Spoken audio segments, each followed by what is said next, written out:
Our story begins on the Buriganga River, aboard a multi-deck ferry running the night route from Dhaka to Chaunpur.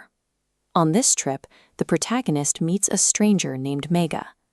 They spend the midnight hours on the viewing deck, trading lines of poetry under the moon, and forming an immediate, unexplained connection. But the connection snaps the moment the boat docks. Megha vanishes into the morning crowd, leaving no contact information and no trace of where she went.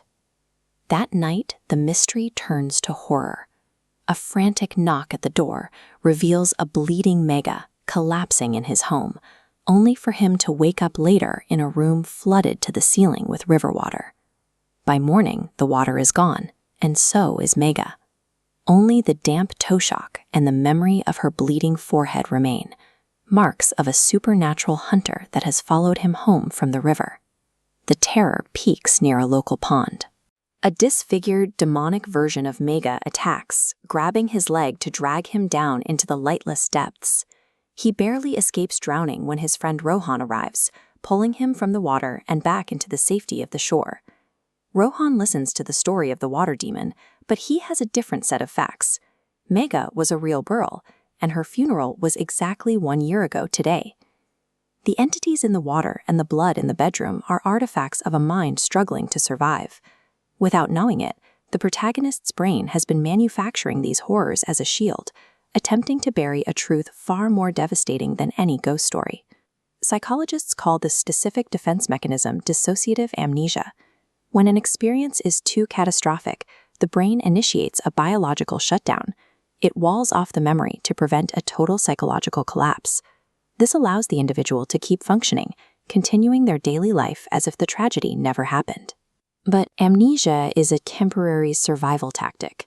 The unacknowledged grief doesn't disappear. It stays trapped in the subconscious, festering beneath the surface of the quiet life the brain has tried to build. The bleeding figure in the doorway is a direct echo of the fatal head wound Megha sustained during the actual shipwreck. The subconscious took the trauma of her death and repackaged it as a physical haunting. The hallucination of the flooded room was a trauma flashback to the claustrophobic terror of being trapped inside a sinking multi-deck ferry. Even the water demon at the pond had a clinical origin. It was the literal weight of survivor's guilt.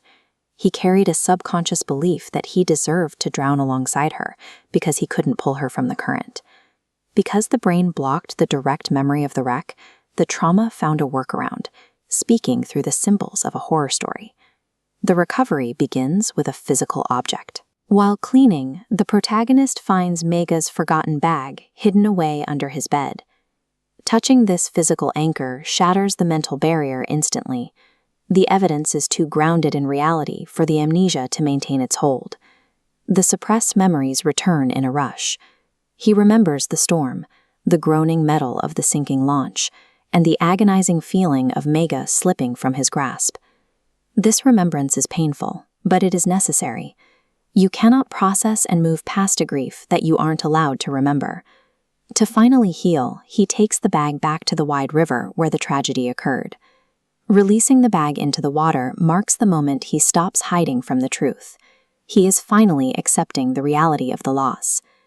Buried trauma will always find a way to leak out, appearing as anxiety, nightmares, or deep-seated guilt. Real peace doesn't come from running away from our inner ghosts. It comes from looking trauma in the eye, acknowledging the grief, and finally letting it go.